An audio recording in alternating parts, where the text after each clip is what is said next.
Umpisa na natin, Jen Rosa!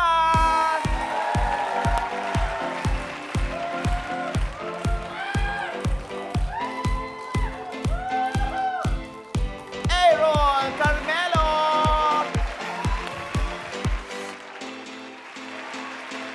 At Christy Imperial!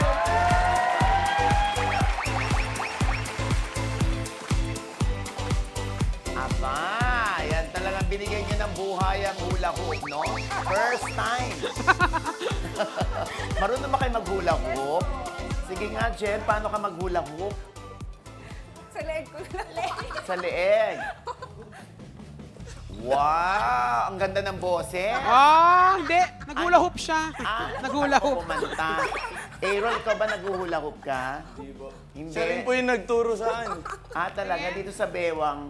Sa bewang Sige, po. tingnan ko nga sa Bewang. Testing lang to guys, di talaga ako sanay ah. Wow! Ang galing! Isa pa! Isa pa! Isa pa! Landi-landi mo, Ton. Isa pa! Isa pa. O, Isa pa! ikaw gumawa. Halika rito, Ton. Yan. Bye, Ton. Teka, Saluhin Tonto, mo. Saluhin mo siya. magulat. Gusto ko magkasama kami sa loob. Ay, wag na. Hindi makakaikot. Wala. Kulang yung butas. Kulang para Sama sa'yo. ka ba sa loob? Saluhin mo nga. Sama daw kami, wag! Aaron, pwede mo kang makiusap kay Ton na siya naman, siya ang sumalo sa'yo. Oo, siya pwede ba saluhin mo ako? Habulin mo ako. Sige lang mo, ate-ate mo. Baka kasi malaglag. Kala mo balingkinitan ka.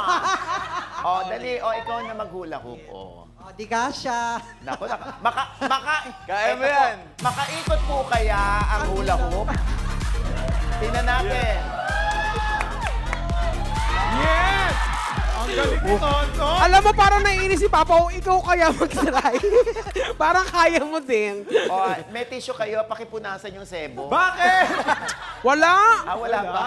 Thank you, Aaron. Ay! Ayan. Hindi mo inalika si Christy! Si Christy!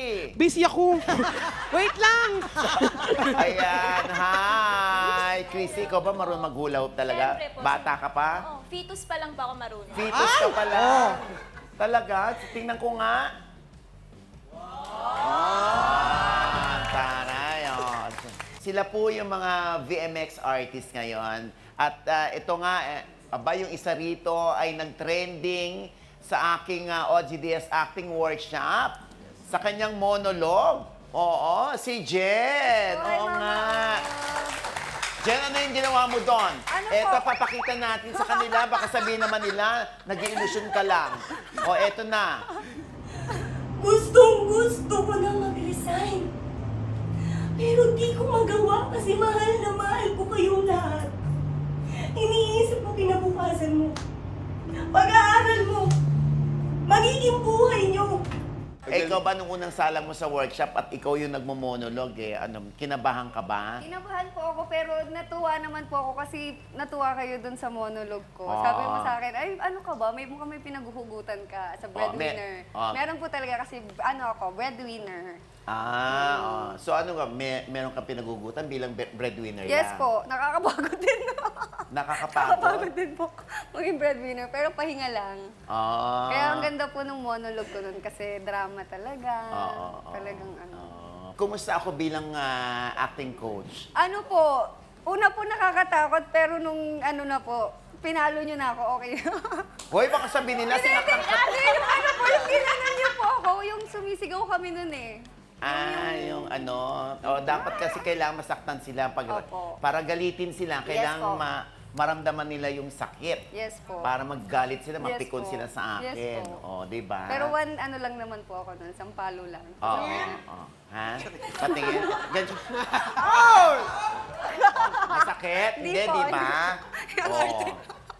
Anyway, ayan, alam si Jen ay kasama ka sa pelikulang Boss Ma'am. Boss Ma'am. Yes, Wow Mani and Las Ilusionadas po. Bakit natawa ka? Ano? Wow Mani. Wow Mani. Wow Mani. Ano po? Gag show po siya. Agag show. Parang ano siya, parang counterpart ng Wow, Wow Mali. Mali, yes po. Bakit Pero naman Wow Mali. Mani? Hindi pwedeng ano, Ewan ko po hindi bakit pwedeng Wow Mali. Kastanyas, ganon. Wow, kastanyas. Basta, Hindi pwede. Social yun. Social yun. Dapat masa. Paano? Wow. vanilla. Wow, kastanyas. So ano pagkakaiba nitong wow mani sa wow mali? Kasi po, yung Wow Mani is ipapalabas po siya sa VMX. So, syempre yung mga tao, alam naman natin, if mani, Viva Max agad. Viva Max. So, parang sexy, ano po siya. Ah. So, very sexy Pag comedy. mani, Viva Max. Pag kastanyas, ano? Regal Films. Viva Fields, Viva One. Viva Max. Okay. Si A-Roll ay paano na-discover? Discover po actually ng manager ko bago po ako napunta ng Viva through ano lang po, through post sa social media before kasi nag-gym instructor po ako. And then natagpuan po ang tito, ginaid niya ako, binigyan niya ako ng Tito, sinong tito yon? Tito Giorgio Veloso. Okay. So, ay, nag-hi po pala siya sa inyo daw. And Hi mo ko kay Jojo. Oh.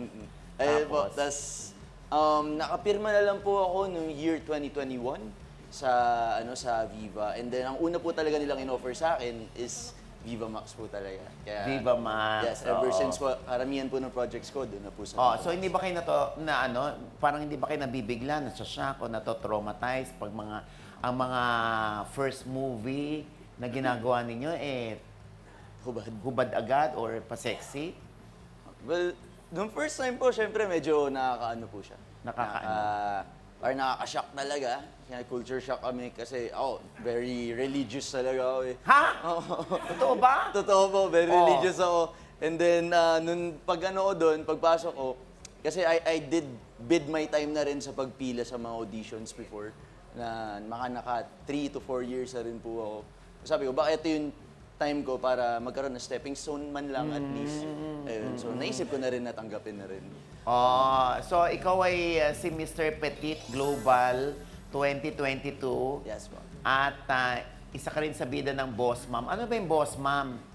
Isa pong palabas mo namin. Kami po ang nagtambalan Kami, dito ni tambalan namin. Jen Rosa. Yes. Opo, sa VMX. Ito naman si Christy Imperial. Alam niyo ba, nursing student pala itong si Christy. Hindi mo na tinapos. Still studying pa din po. So, isa si Christy sa bida ng Lamas.